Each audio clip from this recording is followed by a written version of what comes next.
about? Or beg him for what? And what messages do you get back? You're going to deliver such and such weapons to Ukraine? Oh, I'm afraid, please don't. What is there to talk about? Do you think NATO is worried about this becoming a global war or a nuclear conflict? At least that's what they're talking about. And they're trying to intimidate their own population with an imaginary Russian threat. This is an obvious fact. And thinking people, not Philistines, but thinking people, analysts, those who are engaged in real politics, just smart people, understand perfectly well that this is a fake. They're trying to fuel the Russian threat. The threat I think you're referring to is a Russian invasion of Poland, Latvia, expansionist behavior. Can you imagine a scenario where you sent Russian troops to Poland?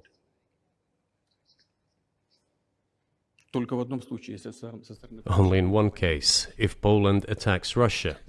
Why? Because we have no interest in Poland, Latvia, or anywhere else. Why would we do that? We simply don't have any interest. It's just threat-mongering. Well, the argument, I know you know this, is that, well, he invaded Ukraine, he has territorial aims across the continent, and you're saying unequivocally you don't.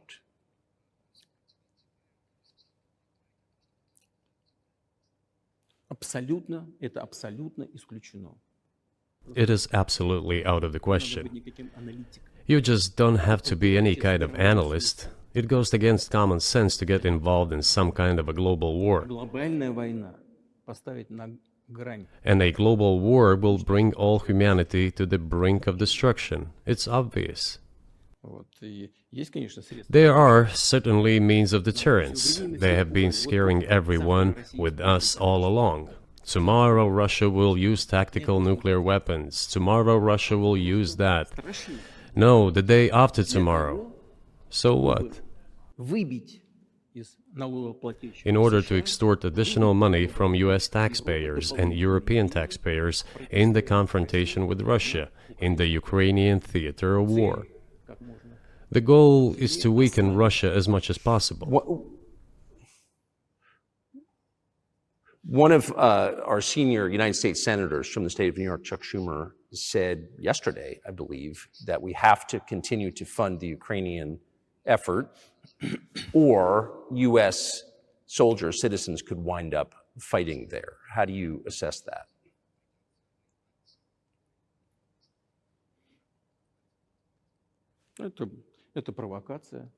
This is a provocation, and a cheap provocation at that. I do not understand why American soldiers should fight in Ukraine. There are mercenaries from the United States there. The bigger number of mercenaries comes from Poland, with mercenaries from the United States in second place, and mercenaries from Georgia in third place. Well, if somebody has the desire to send regular troops, that would certainly bring humanity to the brink of very serious global conflict. This is obvious. Do the United States need this? What for? Thousands of miles away from your national territory. Don't you have anything better to do? You have issues on the border, issues with migration, issues with the national debt, more than $33 trillion. You have nothing better to do, so you should fight in Ukraine? Wouldn't it be better to negotiate with Russia? Make an agreement, already understanding the situation that is developing today, realizing that Russia will fight for its interests to the end? And realizing this, actually return to common sense, start respecting our country and its interests, and look for certain solutions. It seems to me that this is much smarter and more rational.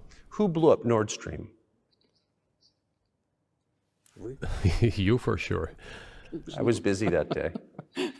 Nate, do you have I did not blow up Nord Stream. Thank you, though.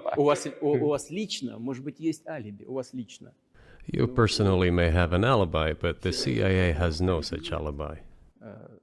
Do you have evidence that NATO or the CIA did it?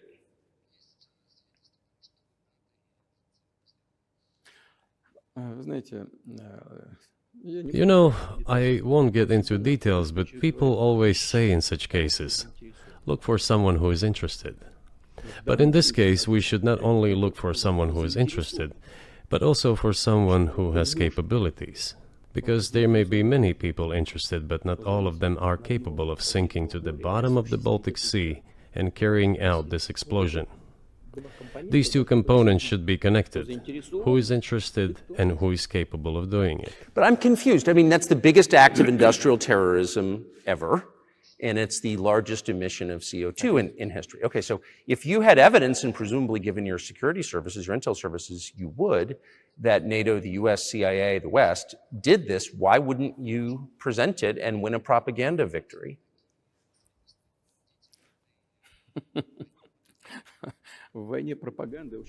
In the war of propaganda, it is very difficult to defeat the United States, because the United States controls all the world's media and many European media. The ultimate beneficiary of the biggest European media are American financial institutions. Don't you know that? So it is possible to get involved in this work, but it is cost prohibitive, so to speak. We can simply shine the spotlight on our sources of information, and we will not achieve results. It is clear to the whole world what happened, and even American analysts talk about it directly. It's true. Yes, but here's a question you may be able to answer. You worked in Germany, famously. The Germans clearly know that their NATO partner did this, and it damaged their economy greatly. It may never recover. Why are they being silent about it? That's very confusing to me. Why wouldn't the Germans say something about it? This also confuses me. But today's German leadership is guided by the interests of the collective West rather than its national interests. Otherwise, it is difficult to explain the logic of their action or inaction. After all, it is not only about Nord Stream 1, which was blown up, and the Nord Stream 2 was damaged, but one pipe is safe and sound and gas can be supplied to Europe through it. But Germany does not open it. We are ready, please. There's another route through Poland, called Yamal Europe, which also allows for large flow. Poland has closed it, but Poland packs from the German hand. It receives money from the pan-European funds, and Germany is the main donor to these pan-European funds.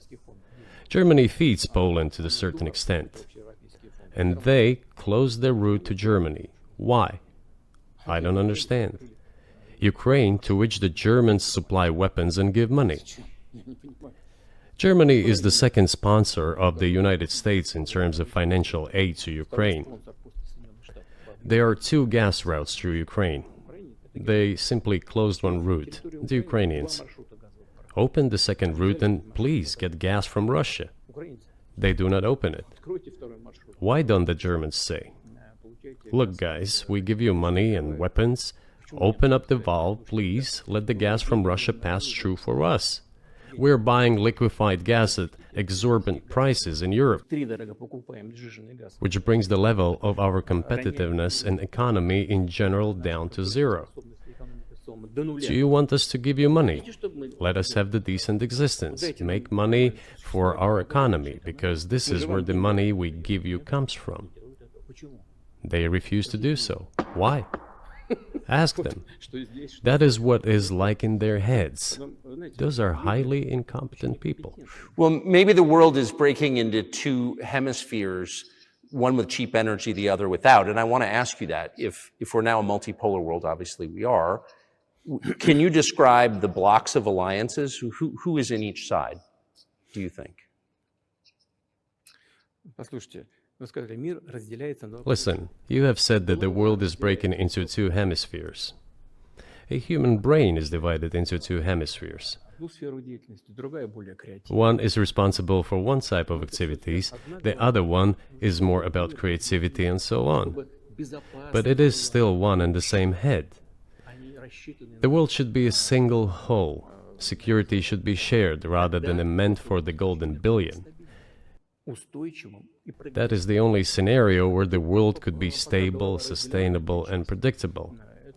Until then, while the head is split in two parts, it is an illness, a serious adverse condition. It is a period of severe disease that the world is going through now. But I think that, thanks to honest journalism, this work is akin to work of the doctors.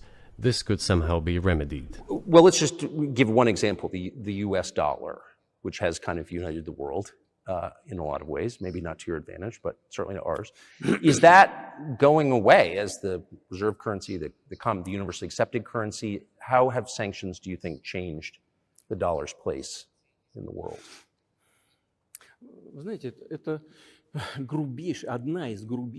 You know, to use the dollar as a tool of foreign policy struggle is one of the biggest strategic mistakes made by the US political leadership.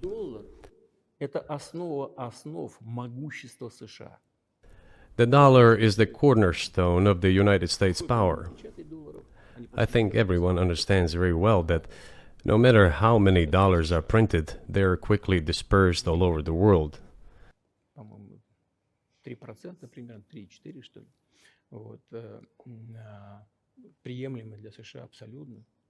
Inflation in the United States is minimal. It's about 3 or 3.4%, which is, I think, totally acceptable for the US. But they won't stop printing. What does the debt of $33 trillion tell us about? It is about the emission.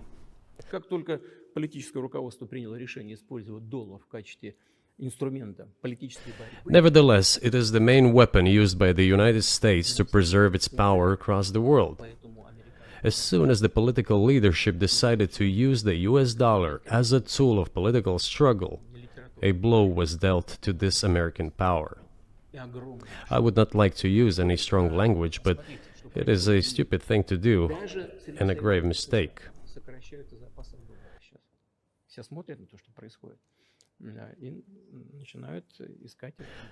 Look at what is going on in the world. Even the United States allies are now downsizing their dollar reserves. Seeing this, everyone starts looking for ways to protect themselves. But the fact that the United States applies restrictive measures to certain countries, such as placing restrictions on transactions, freezing assets, etc., causes grave concern and sends a signal to the whole world. What did we have here? Until 2022, about 80% of Russian foreign trade transactions were made in US dollars and euros.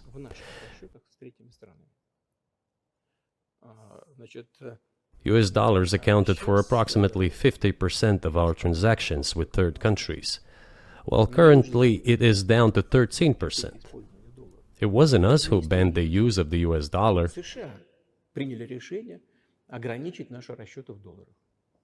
We had no such intention. It was decision of the United States to restrict our transactions in US dollars. I think it is complete foolishness from the point of view of the interests of the United States itself and its taxpayers, as it damages the US economy, undermines the power of the United States across the world. By the way, our transactions in yuan accounted for about 3%. Today, 34% of our transactions are made in rubles, and about as much, a little over 34% in yuan. Why did the United States do this? My only guess is self-conceit. They probably thought it would lead to full collapse, but nothing collapsed. Moreover, other countries, including oil producers, are thinking of and already accepting payments for oil in yuan. Do you even realize what is going on or not? Does anyone in the United States realize this? What are you doing? You are cutting yourself off. All experts say this. Ask any intelligent and thinking person in the United States what the dollar means for the US. But You're killing it with your own hands. I think that's a fair assessment. The question is what comes next, and maybe you trade one colonial power for another, much less sentimental and forgiving colonial power. I mean, is the BRICS, for example, in danger of being completely dominated by the Chinese economy in a way that's not good for their sovereignty? Do you worry about that? Well, we have heard those boogeyman stories before. It is a boogeyman story. We're neighbors with China. You cannot choose neighbors just as you cannot choose close relatives. We share a border of 1,000 kilometers with them. This is number one. Second, we have a centuries-long history of coexistence. We're used to it. Third, China's foreign policy philosophy is not aggressive.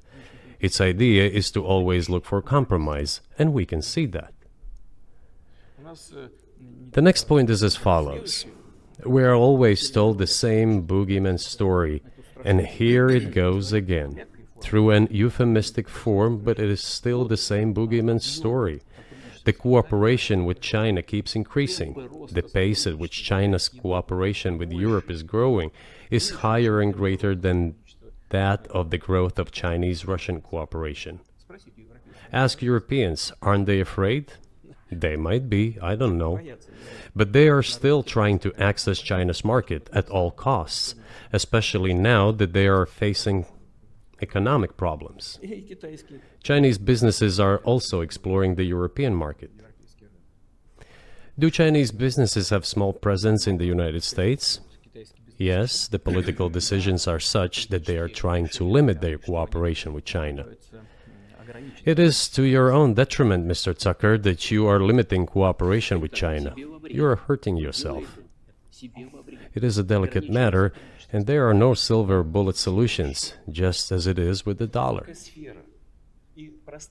So, before introducing any illegitimate sanctions, illegitimate in terms of the Charter of the United Nations, one should think very carefully. For decision makers, this appears to be a problem. So you said a moment ago that the world would be a lot better if it weren't broken into competing alliances, if there was cooperation globally. One of the reasons you don't have that is because the current American administration is dead set against you. Do you think if there were a new administration after Joe Biden that you would be able to reestablish communication with the U.S. government? Or does it not matter who the president is?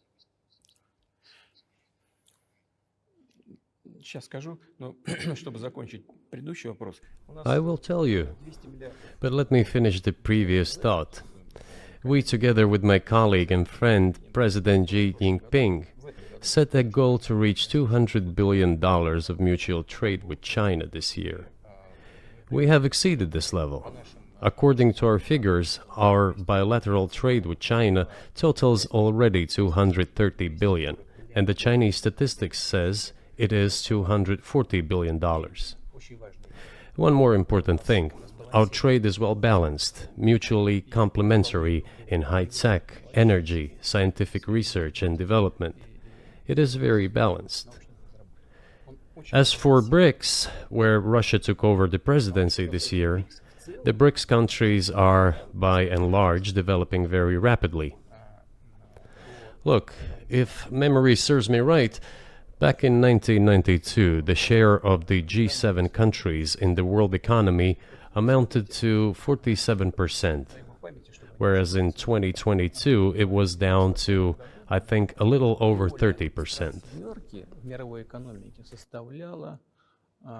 The BRICS countries accounted for only 16% in 1992, but now their share is greater than that of the G7.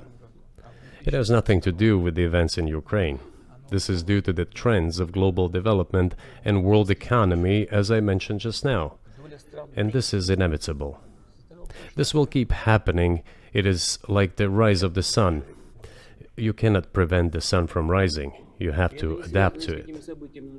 How do the United States adapt? With the help of force, sanctions, pressure, bombings, and use of armed forces. This is about self-conceit. Your political establishment does not understand that the world is changing under objective circumstances. And in order to preserve your level, even if someone aspires, pardon me, to the level of dominance, you have to make the right decisions in a competent and timely manner. Such brutal actions, including with regard to Russia and, say, other countries, are counterproductive. This is an obvious fact. It has already become evident. You just asked me if another leader comes and changes something. It is not about the leader. It is not about the personality of a particular person. I had a very good relationship with, say, Bush. I know that in the United States, he was portrayed as some kind of a country boy who does not understand much. I assure you that this is not the case. I think he made a lot of mistakes with regard to Russia, too. I told you about 2008 and the decision in Bucharest to open the NATO's doors for Ukraine and so on. That happened during his presidency. He actually exercised pressure on the Europeans. But in general, on a personal human level, I had a very good relationship with him. He was no worse than any other American or Russian or European politician. I assure you, he understood what he was doing as well as others. I had such personal relationship with Trump as well. It is not about the personality of the leader, it is about the elite's mindset. If the idea of domination at any cost, based also on forceful actions, dominates the American society, nothing will change. It will only get worse. But if, in the end, one comes to the awareness that the world has been changing due to the objective circumstances, and that one should be able to adapt to them in time, using the advantages that the US still has today, then perhaps something may change. Look, China's economy has become the first economy in the world in purchasing power parity. In terms of volume, it overtook the US a long time ago. The USA comes second, then India, 1.5 billion people, and then Japan, with Russia in the 5th place. Russia was the first economy in Europe last year, despite all the sanctions and restrictions. Is it normal from your point of view? Sanctions, restrictions, impossibility of payments in dollars, being cut off from SWIFT services, sanctions against our ships carrying oil, sanctions against airplanes, sanctions in everything, everywhere. The largest number of sanctions in the world which are applied against Russia, and we have become Europe's first economy during this time. The tools that US uses don't work. Well, one has to think about what to do. If this realization comes to the ruling elites, then yes, then the first person of the state will act in anticipation of what the voters and the people who make decisions at various levels expect from this person. Then maybe something will change. But you're describing two different systems. You say the leader acts in the interest of the voters, but you also say these decisions are not made by the leader, they're made by the ruling classes. You've run this country for so long, you've known all these American presidents. What are those power centers in the United States, do you think? Like, who actually makes the decisions?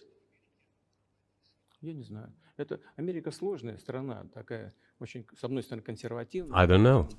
America is a complex country, conservative on one hand, rapidly changing on the other. It's not easy for us to sort it all out. Who makes decisions in the elections? Is it possible to understand this when each state has its own legislation? Each state regulates itself? Someone can be excluded from elections at the state level. It is a two-stage electoral system. It is very difficult for us to understand it.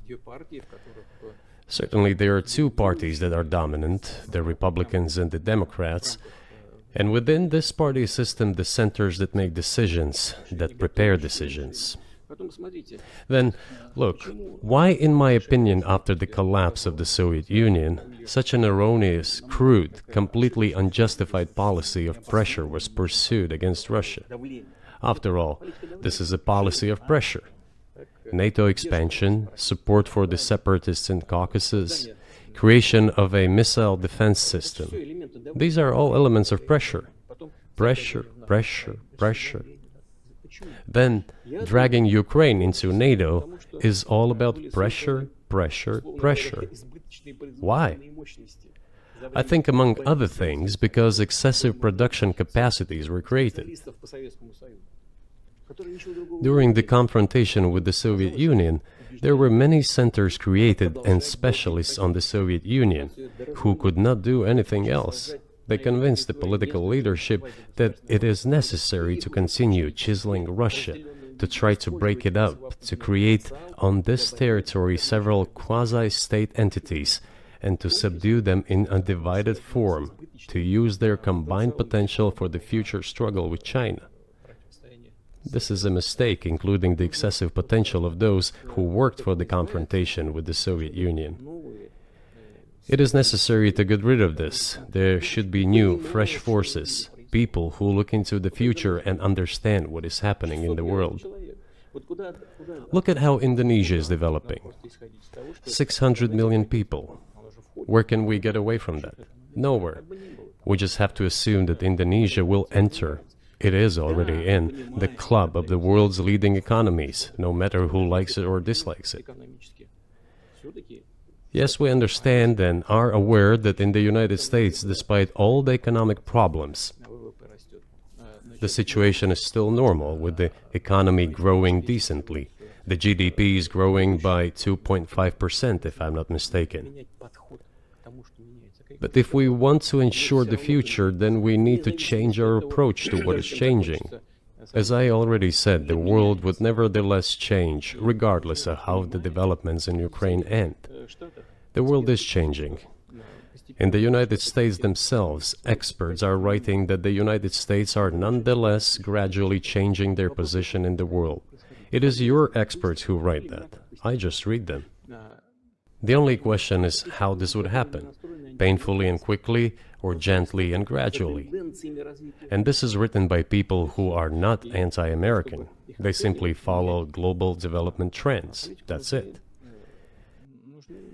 And in order to assess them and change policies, we need people who think, look forward, can analyze and recommend certain decisions at the level of political leaders. I just have to ask, you've said clearly that NATO expansion eastward is a violation of the promise you all were made in 1990. It's a threat to your country. Right before you sent troops into Ukraine, the Vice President of the United States went to the Munich Security Conference and encouraged the President of Ukraine to join NATO. Do you think that was an effort to provoke you into military action? Мы просто, я еще раз повторяю, мы многократно предлагали... I repeat once again, we have repeatedly proposed to seek a solution to the problems that arose in Ukraine after 2014 coup d'etat through peaceful means. But no one listened to us. And moreover, the Ukrainian leaders who were under the complete US control suddenly declared that they would not comply with the Minsk agreements. They disliked everything there and continued military activity in that territory. Шло освоение этой территории натовскими военными структурами под видом различных центров. And in parallel, that territory was being exploited by NATO military structures under the guise of various personnel training and retraining centers. They essentially began to create bases there. That's all. Ukraine announced that the Russians were a non-titular nationality, while passing the laws that limit the rights of non-titular nationalities in Ukraine. Ukraine, having received all these southeastern territories as a gift from the Russian people, suddenly announced that the Russians were a non-titular nationality in that territory. Is that normal? All this put together led to the decision to end the war that neo-Nazis started in Ukraine in 2014. Do you think Zelensky has the freedom to negotiate a settlement to this conflict?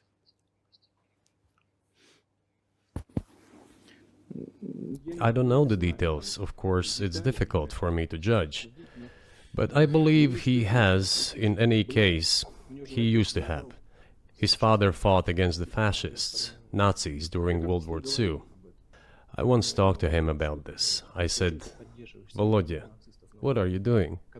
Why are you supporting neo-Nazis in Ukraine today, while your father fought against fascism?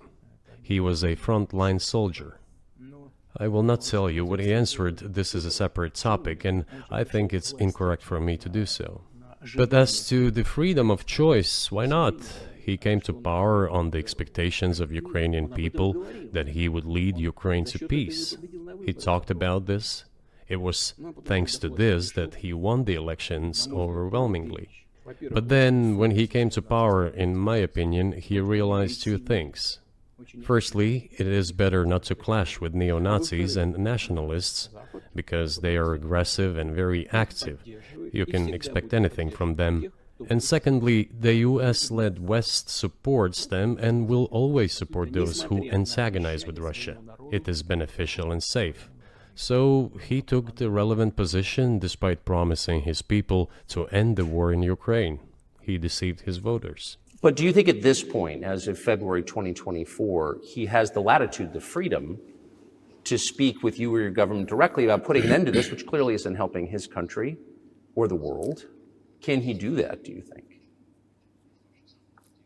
Ну, а почему нет? Он же Why считается not? главой государства. He considers himself head of state.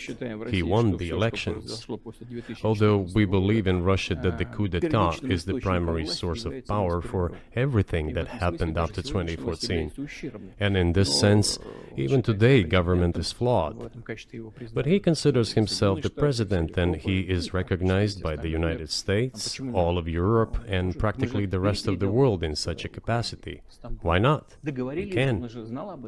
We negotiated with Ukraine in Istanbul. We agreed. He was aware of this.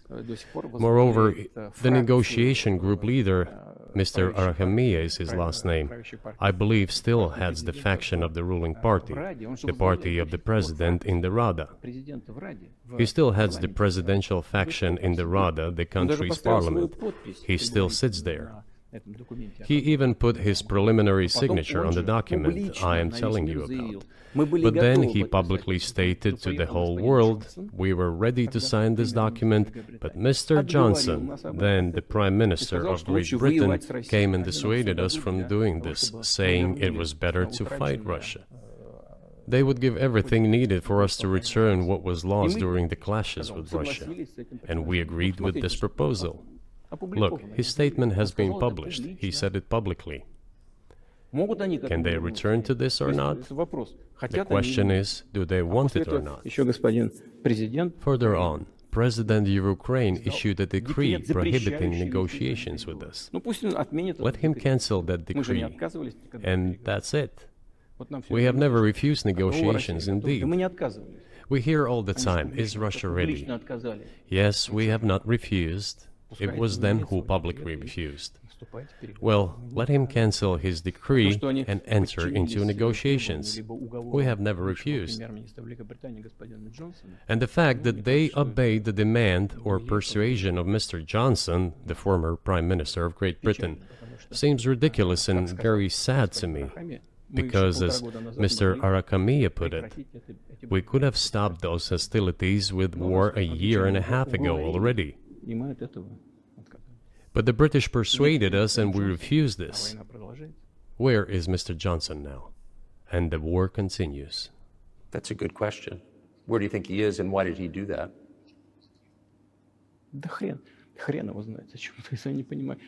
Hell knows. I don't understand it myself. There was a general starting point. For some reason, everyone had the illusion that Russia could be defeated on the battlefield. Because of arrogance, because of a pure heart, but not because of a great mind. You've described the connection between Russia and Ukraine. You've described Russia itself a couple of times as orthodox. That's central to your understanding of Russia. You've said you're orthodox. What does that mean for you? You're a Christian leader by your own description. So what effect does that have on you?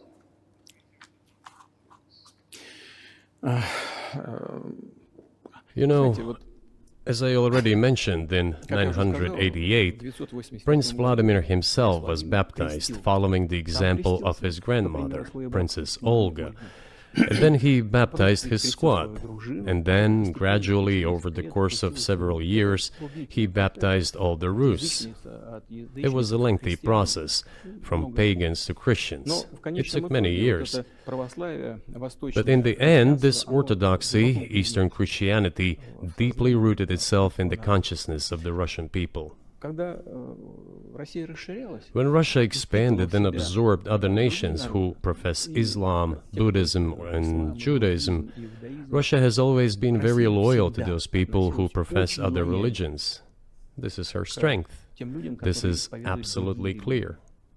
And the fact is that the main postulates, main values are very similar, not to say the same, in all world religions I've just mentioned, and which are the traditional religions of the Russian Federation, Russia.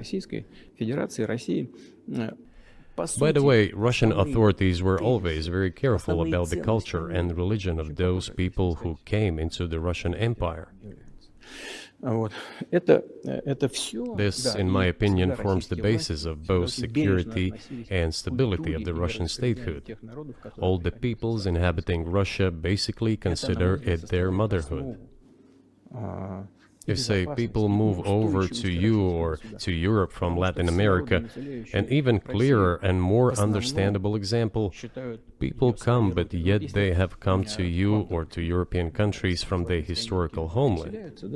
And people who profess different religions in Russia consider Russia their motherland.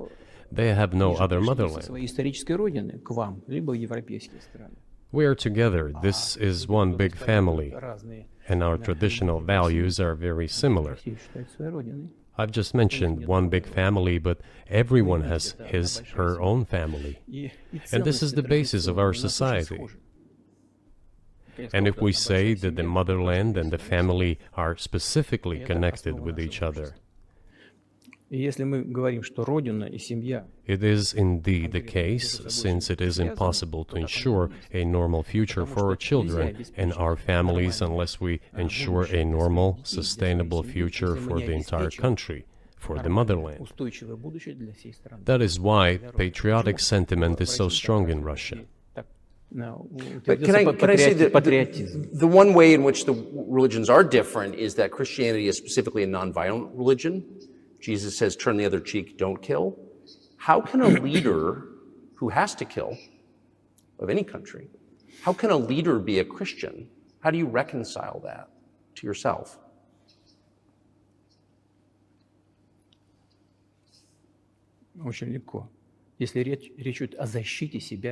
It is very easy when it comes to protecting oneself and one's family, one's homeland. We won't attack anyone. When did the developments in Ukraine start? Since the coup d'etat and the hostilities in Donbass began, that's when they started. And we're protecting our people, ourselves, our homeland, and our future. As for religion in general, you know, it's not about external manifestations. It's not about going to church every day or banging your head on the floor. It is in the heart. And our culture is so human-oriented. Dostoevsky, who was very well known in the West and the genius of Russian culture, Russian literature, spoke a lot about this, about the Russian soul.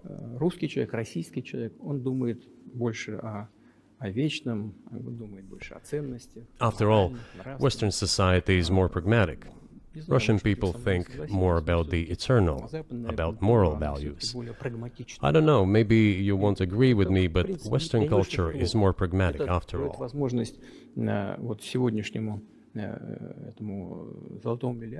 I'm not saying this is bad. It makes it possible for today's golden billion to achieve good success in production, even in science and so on. There's nothing wrong with that. I'm just saying that we kind of look the same, but our minds So are do you built a see little the different. supernatural at work as you look out across what's happening in the world now, do you see God at work? Do you ever think to yourself, these are forces that are not human?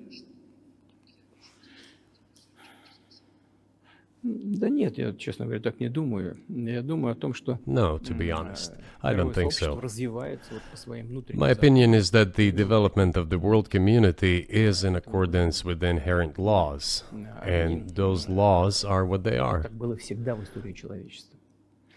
It's always been this way in the history of mankind. Some nations and countries rose, became stronger and more numerous, and then left the international stage, losing the status they had accustomed to. Наверное, не нужно приводить эти примеры, но начиная There's probably no need for me to give examples, but we could start with the Genghis Khan and horde conquerors, the Golden Horde, and then end with the Roman Empire. человечество каждый It seems that there has never been anything like the Roman Empire in the history of mankind. потенциал варваров постепенно накапливался. Nevertheless, the potential of the barbarians gradually grew, as did their population. In general, the barbarians were getting stronger and began to develop economically, as we would say today. Экономически они стали укрепляться.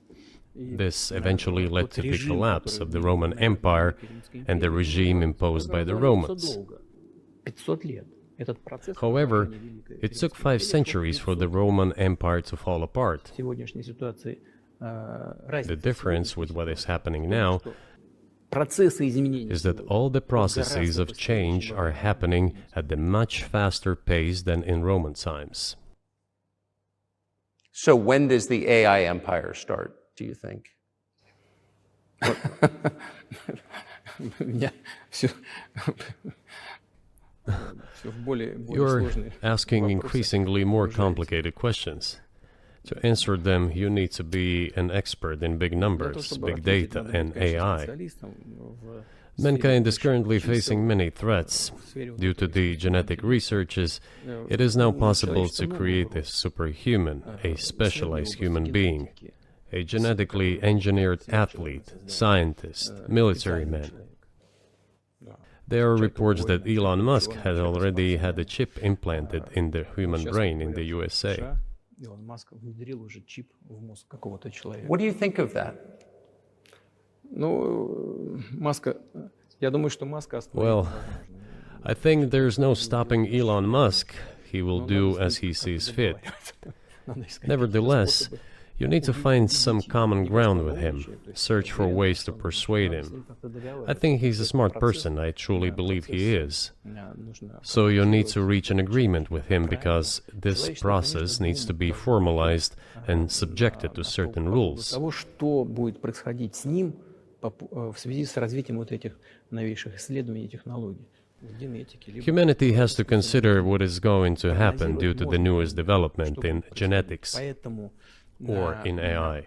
вот One тогда, can make когда an approximate человечество prediction of what will почувствовало happen. угрозу своему существованию от ядерного оружия, все начали обладатели ядерного Once оружия начали mankind между собой felt an договариваться. existential Потому что threat coming понимали, from что nuclear их weapons, неаккуратное применение all может nuclear привести nations began to к come to terms with one another since Когда they realized наступит the понимание того, negligent что, use of nuclear weaponry could беспредельное, drive бесконтрольное humanity to развитие extinction. искусственного интеллекта, либо генетики, либо еще каких-то современных направлений, остановить которые невозможно. It is impossible to stop Исследовать research in genetics or AI today, just as it was impossible to stop the use of gunpowder back in the day. Эти исследования все равно будут. Но когда человечество почувствует угрозу для себя, But as soon as we realize that the threat comes from unbridled and uncontrolled development of AI, or genetics, or any other field, the time will come to reach an international agreement on how to regulate these things. I appreciate all the time you've given us. I just got to ask you one last question, and that's about someone who's very famous in the United States, probably not here, Evan Gershkovich, who's the Wall Street Journal reporter. He's 32, and he's been in prison for almost a year. This is a huge story in the United States, and I just want to ask you directly, without getting into the details of it or your version of what happened, if as a sign of your decency, you would be willing to release him to us and we'll bring him back to the United States.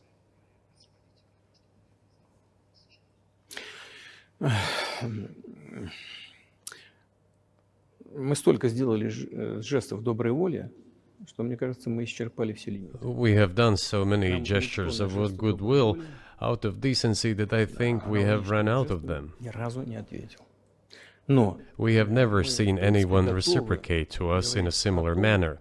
что мы However, in theory, we can say that we do not rule out that we can do не that исключаем того, что мы можем это if our сделать partners при take reciprocal steps. встречном движении со стороны наших When I talk about the partners, I first of all refer to special services. представителей специальных служб.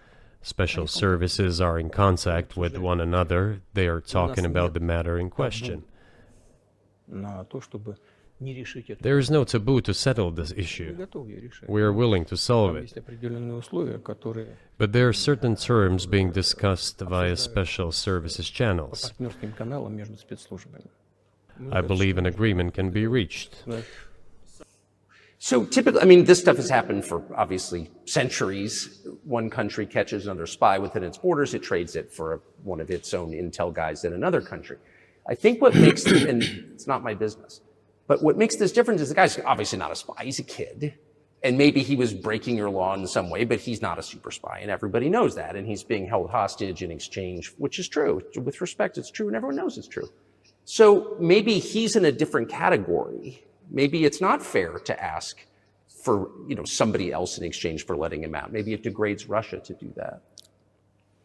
Вы знаете, можно как угодно говорить, что такое шпион, что не шпион. You can give different interpretations to what constitutes a spy, but there are certain things provided by law. If person gets secret information and does that in conspiratorial manner, then this is qualified as espionage.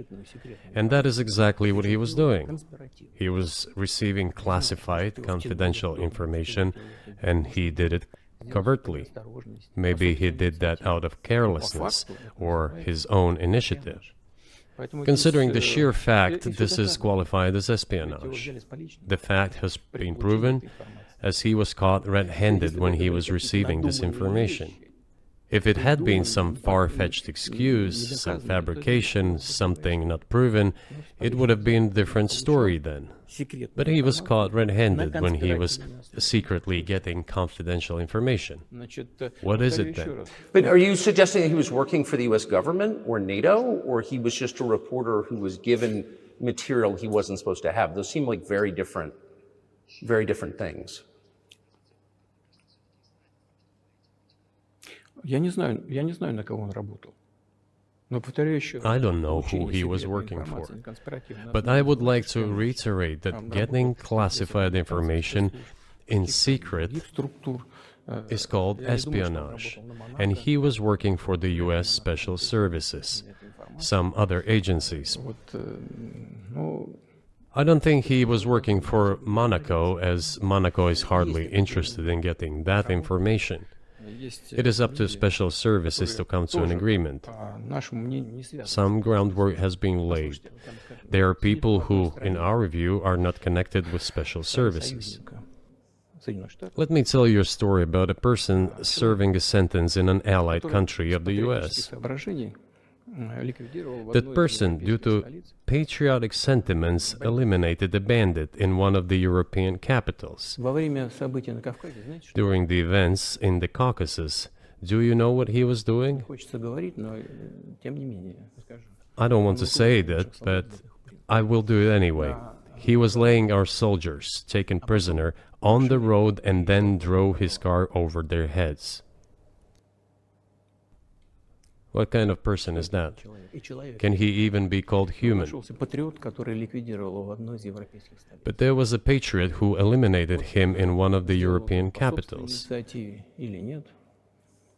Whether he did it of his own volition or not, that is a different question. Yeah, but Evan Gershkovich didn't do that. I mean, that's a completely different... I mean, this is a 32-year-old newspaper reporter. He committed something different. He's not just a journalist. I reiterate, he's a journalist who was secretly getting confidential information. Yes, it is different, but still, I'm talking about other people who are essentially controlled by the US authorities, wherever they are serving a sentence. Идет диалог. There is an ongoing dialogue between the special services. This has to be resolved in a calm, responsible, and professional manner. They are keeping in touch, so let them do their work. Тот человек, о котором вы сказали, господин. I do not rule out that the person you refer to, Mr. Gershkovits, may return to his motherland. By the end of the day, it does not make any sense to keep him in prison in Russia. We want the U.S. Special Services to think about how they can contribute to achieving the goals our special services are pursuing. We are ready to talk. Moreover, the talks are underway. And there have been many successful examples of these talks crowned with success. Probably this is going to be crowned with success as well. Только надо договариваться. But we have to come to an agreement. I hope you let him out. Mr. President, thank you. Мне тоже хотелось. I also want him to return to his homeland at last. I'm absolutely sincere. But let me say once again, the dialogue continues. The more public we render things of this nature, the more difficult it becomes to resolve them. Everything has to be done in calm manner. I wonder if that's true with the war, though, also. I mean, I guess I want to ask one more question, which is, and maybe you don't want to say so for strategic reasons, but are you worried that what's happening in Ukraine could lead to something much larger and much more horrible? And how motivated are you just to call the U.S. government and say, let's come to terms?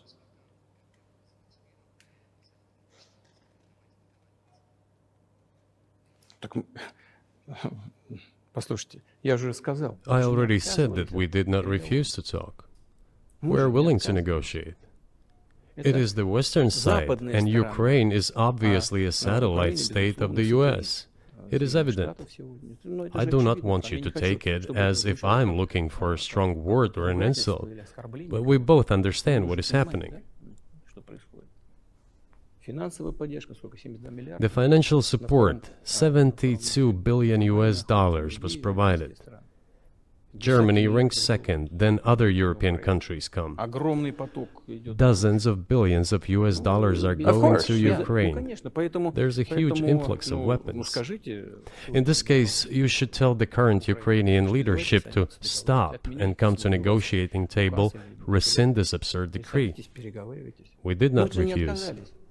Sure, but you already said it. I didn't think you meant it as an insult because you already said correctly, it's been reported that Ukraine was prevented from negotiating a peace settlement by the former British Prime Minister acting on behalf of the Biden administration. So of course they're a satellite. Big countries control small countries. That's not new. And that's why I asked about dealing directly with the Biden administration, which is making these decisions, not President Zelensky of Ukraine. Но если администрация Зеленского на Украине отказалась от переговоров, well, if the Zelensky administration in Ukraine refused to negotiate, I assume they did it under the instruction from Washington. If Washington believes it to be the wrong decision, let it abandon it. Let it find a delicate excuse so that no one is insulted. Let it come up with a way out. It was not us who made this decision, it was them. So let them go back on it. That is it. However, they made the wrong decision, and now we have to look for a way out of the situation to correct their mistakes. They did it, so let them correct it themselves. We support this. So I just want to make sure I'm not misunderstanding what you're saying. I don't think that I am. I think you're saying you want a negotiated settlement to what's happening in Ukraine.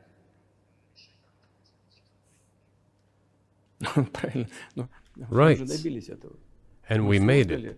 We prepared a huge document in Istanbul that was initialed by the head of the Ukrainian delegation. He affixed his signature to some of the provisions, not to all of it. He put his signature and then he himself said, we were ready to sign it and the war would have been over long ago, 18 months ago. However, Prime Minister Johnson came, talked us out of it, and we missed that chance. Well, you missed it, you made a mistake, let them get back to that, that is all. Why do we have to bother ourselves and correct somebody else's mistakes? I know one can say it is our mistake. It was us who intensified the situation and decided to put an end to the war that started in 2014 in Donbass, as I have already said, by means of weapons. Let me get back to further in history. I already told you this. We were just discussing it. Let us go back to 1991, when we were promised that NATO would not expand, to 2008, when the doors to NATO opened to the declaration of state sovereignty of Ukraine, declaring Ukraine a neutral state. Let us go back to the fact that NATO and US military bases started to appear on the territory of Ukraine, creating threats to us. Let us go back to coup d'etat in Ukraine in 2014. It is pointless though, isn't it? We may go back and forth endlessly, but they stopped negotiations. Is it a mistake? Yes. Correct it. We are ready. What else is needed? Do you think it's too humiliating at this point for NATO to accept Russian control of what was 2 years ago Ukrainian territory? Я же сказал. I said let them think how to do it with dignity. There are options if there is a will. Варианты есть. Но если такое желание. Up until now, there has been the uproar and screaming about inflicting a strategic defeat on Russia on the battlefield. Стратегического поражения России, поражения. Now they are apparently coming to realize that it is difficult to achieve, if possible at all. In my opinion, it is impossible by definition. It is never going to happen. It seems to me that now, those who are in power in the West have come to realize this as well. If so, if the realization has set in, they have to think what to do next. We are ready for this dialogue. Would you be willing to say, congratulations, NATO, you won, and just keep the situation where it is now? Ну, вы знаете, это предмет переговоров. You know, it is a subject matter for the negotiations. No one is willing to conduct, or, to put it more accurately, Точнее сказать, хотят. they are willing but do not know how to do it. Я не только вижу, I know they want я to. знаю, что. It is not just I see it, but I know they do want it. But they are struggling to understand how to do it. They have driven the situation to the point where we are at. It is not us who have done that. It is our partners, opponents who have done that. Well, now let them think how to reverse the situation. We're not against it. It would be funny if it were not so sad. Да, было бы смешно, если бы не было так грустно. This endless mobilization in Ukraine, the hysteria, the domestic problems, sooner or later it will result in agreement. Истерика там, внутренние проблемы. You know, this probably sounds strange given the current situation, Все равно мы договоримся. И but the relations between the two peoples will be rebuilt в anyway. сегодняшней ситуации прозвучит. It will take a lot of time, but they will heal. Между народами восстановится. Потребуется много времени. I'll give you very unusual examples. Совсем приведу вам необычный пример. There is a combat encounter on the battlefield. Here's a specific example. Ukrainian soldiers got encircled. This is an example from real life. Украинская Our soldiers were shouting to them, "There is no chance. Surrender yourselves. Come out and you will be alive." Наши солдаты им кричат. Suddenly, the Ukrainian soldiers were screaming from there in Russian, perfect Russian, saying, Вдруг оттуда "Russians, do not surrender." в хорошем русском And all of them и perished. не сдаются. They still identified themselves as Russian. Они до сих пор русскими себя ощущают. В этом смысле то, что What is happening is, to a certain extent, an element of a civil war. Everyone in the West thinks that the Russian people have been split by hostilities forever. растащили. No, they will be reunited. Нет, The unity is still there. воссоединение произойдет. Оно никуда и не делается. Why are the Ukrainian authorities dismantling the Ukrainian Orthodox Church? Русскую православную церковь. because it brings together not only the territory, it brings together our souls. No one will be able to separate the soul.